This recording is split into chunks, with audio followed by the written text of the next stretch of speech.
Programme सवाल जवाब के साथ मैं हूं आपका होस्ट शादा उस्मान ताहिर।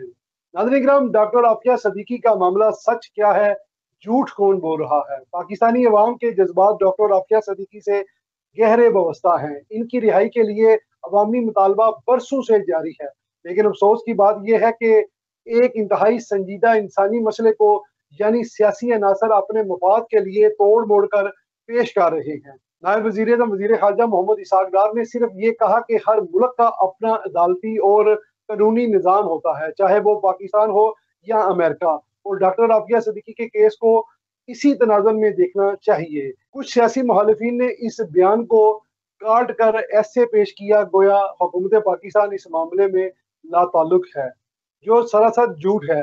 नून लीग की साबका हुकूमतों में न सिर्फ डॉक्टर आफिया सिद्दीकी के केस को कानूनी मदद फराम की, बल्कि हर मुमकिन सफारती चैनल इस्तेमाल किया ताकि इनकी रिहाई मुमकिन हो सके। 2013 से 2018 तक जब पाकिस्तान मुस्लिम लीग नून इक़्तिदार में थी, वजारत खारजा ने बार बार अमेरिका के साथ इस मामले को उठाया और पाकिस्तानी सफारत खाने ने मुकम्मल राब्ता रखा। अक़वाम मुत्तहिदा के इंसानी हकूक के फोरम पर भी पाकिस्तान ने मुअस्सर आवाज़ बुलंद की। वज़ीर खारजा मोहम्मद इसहाक डार ने अपने हालिया बयान में एक बार फिर इसी मौक़िफ़ को दोहराया है कि डॉक्टर आफिया सिद्दीकी की रिहाई हमारी हुकूमत की तरजीह में शामिल है, और जब तक ये मामला हल नहीं हो जाता हम अपनी कोशिश जारी रखेंगे।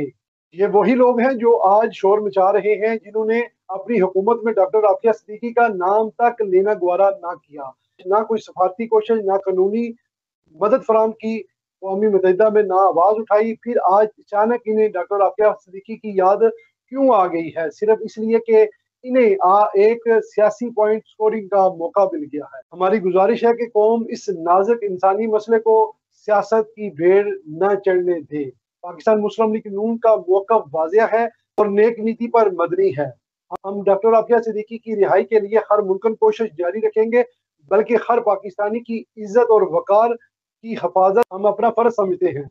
ये वक़्त सच और झूठ में तमीज़ का है, ना कि सियासी पॉइंट स्कोरिंग का है। इंसानियत की बात करने का वक़्त है।